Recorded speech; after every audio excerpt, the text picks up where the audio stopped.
नमस्कार, स्वागत है आप सभी का अध्यय टीवी के स्टैटिक एमसीक्यूज प्रोग्राम में। मेरा नाम है केसरी पांडे। जैसा कि आप जानते हैं, DIS ने विभिन्न लोक सेवा आयोगों की आगामी प्रारंभिक परीक्षाओं को देखते हुए करंट अफेयर से अलग स्टैटिक पार्ट से संबंधित बहुविकल्पीय प्रश्नों की एक श्रृंखला शुरू की है। तो चलिए शुरू करते हैं आज के स्टैटिक एमसीक्यूज का, जिसमें हम डिस्कस करेंगे प्राचीन इतिहास और कला एवं संस्कृत के प्रश्नों को। लेते हैं पहला प्रश्न। स्टैच्यू ऑफ इक्वालिटी के संबंध में निम्नलिखित में कौन सा अथवा कौन से कथन सत्य हैं? पहला, यह हैदराबाद में स्थित 8वीं शताब्दी के भक्ति संत शंकराचार्य की मूर्ति है। दूसरा, ये दुनिया की सबसे ऊंची बैठी हुई मुद्रा की मूर्ति है। तीसरा, ये मूर्ति पंचलोह से बनी हुई है, जो 5 धातुओं सोना, चांदी, तांबा, पीतल और जस्ता का एक संयोजन है। ऑप्शन है ए केवल 1 और 3, बी केवल 3, सी केवल 2 और 3 अथवा डी 1, 2 और 3।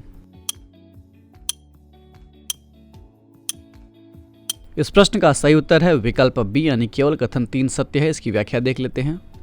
बीते 5 फरवरी को हैदराबाद में प्रधानमंत्री श्री नरेंद्र मोदी द्वारा समानता की मूर्ति यानी स्टैच्यू ऑफ इक्वालिटी नामक संत रामानुजाचार्य की 216 फीट की मूर्ति का उद्घाटन किया गया।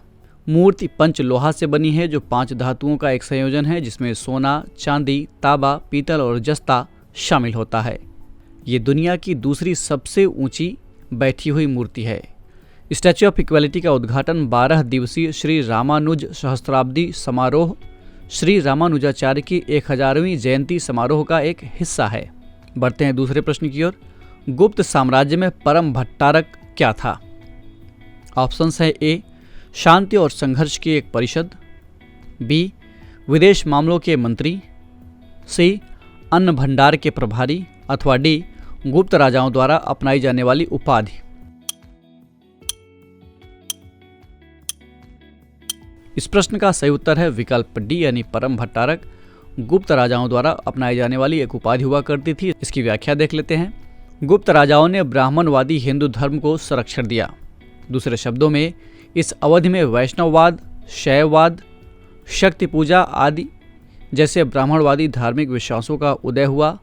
शासक स्वयं विष्णु के प्रबल उपासक थे और वैष्णव उपाधियों जैसे कि परम भट्टारक, परम बलियाग बाता आदि को स्वीकार करते थे। बढ़ते हैं तीसरे प्रश्न की ओर।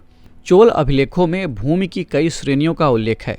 उनमें से वेल्लन वगई एक भूमि थी, जो अब आपको बताना है कि यह क्या था। विकल्प हैं ए एक स्कूल के लिए रखरखाव के लिए दिया गया, बी जैन संस्थानों को दान किया गया, सी गैर ब्राह्मण किसान मालिक से संबंधित अथवा डी परती खेती के लिए छोड़ी गई भूमि।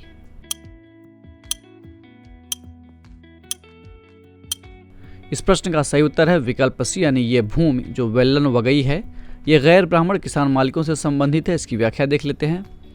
चोल अभिलेखों में भूमि की प्रमुख श्रेणियां इस प्रकार थीं। वेल्लन वगई ये गैर ब्राह्मण किसान मालिकों की भूमि हुआ करती थी। ब्रह्मदेय ब्राह्मणों को उपहार में दी जाने वाली भूमि हुआ करती थी। शाला भोग स्कूल के रखरखाव के लिए जमीन हुआ करती थी। देवदान तिरुमट्टक्कनी ये मंदिरों को भेंट की गई भूमि हुआ करती थी। और पल्लिच्छंदम जैन संस्थाओं को दान की गई भूमि हुआ करती थी। बढ़ते हैं चौथे प्रश्न की ओर। निम्नलिखित में कौन सी विशेषताएं पट्टचित्र कला के बारे में हो सकती हैं? पहला, आधुनिक कला। दूसरा, नेपाल से संलग्न तराई क्षेत्रों में प्रचलित। तीसरा, रामायण और महाभारत विषयों पर आधारित। और चौथा, उड़ीसा में समृद्ध हुई। ऑप्शंस हैं ए केवल 3, बी केवल 1 और 2, सी केवल 3 और 4 अथवा डी केवल 2 और 4।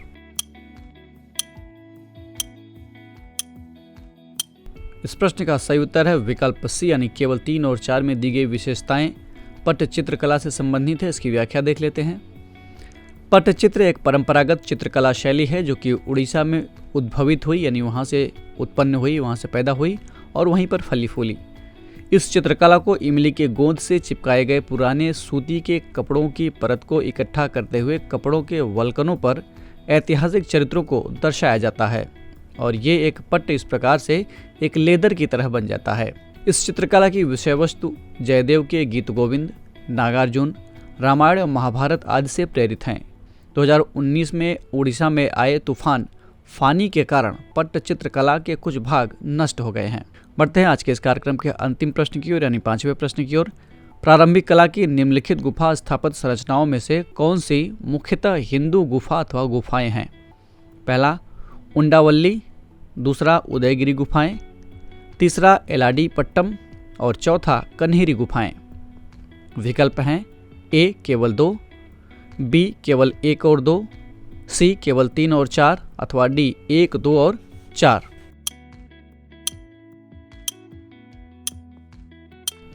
इस प्रश्न का सही उत्तर है विकल्प बी, यानी केवल उंडावली और उदयगिरी गुफाएं ऐसे हैं जो हिंदू धर्म से संबंधित है। इसकी व्याख्या देख लेते हैं।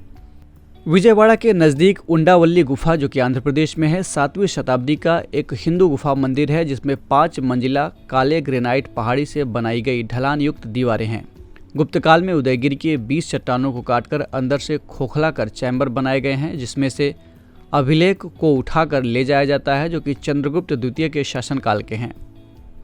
इन सभी गुफाओं में काफ़ी बड़ी मात्रा में पुरातात्विक साक्ष्य हैं। वे भारत में प्रारंभिक हिंदू काल के समय के बने हुए हैं। दक्षिण भारत के सित्तनवसल पर्वतों की चोटी, जो कि प्राकृतिक आश्रय है जिसे इलाडी पट्टा के नाम से जानते हैं, ये ईसा पूर्व प्रथम शताब्दी के जैन आश्रम स्थल के रूप में सेवाएं दे रहा है। जबकि कन्हेरी गुफा बौद्ध वास्तुकला के हीनयान संप्रदाय से संबंधित है और ये मुंबई में स्थित है। तो ये था आज का स्टैटिक एमसीक्यूज कार्यक्रम। कमेंट करके हमें ज़रूर बताइएगा कि आपके 5 में से कितने प्रश्न सही हुए। अगर आपको ये कार्यक्रम अच्छा लगा तो धेयाइस के इस चैनल को लाइक, सब्सक्राइब अथवा शेयर करना ना भूलें। साथ ही बेल आइकन भी प्रेस करें ताकि आपको हमारे आने वाले सभी प्रोग्राम्स के नोटिफिकेशन मिलते रहें। अगले दिन हम फिर हाजिर होंगे एक नए विषय के स्टैटिक एमसीक्यूज के साथ। तब तक के लिए पढ़ते रहिए और बढ़ते रहिए। नमस्कार।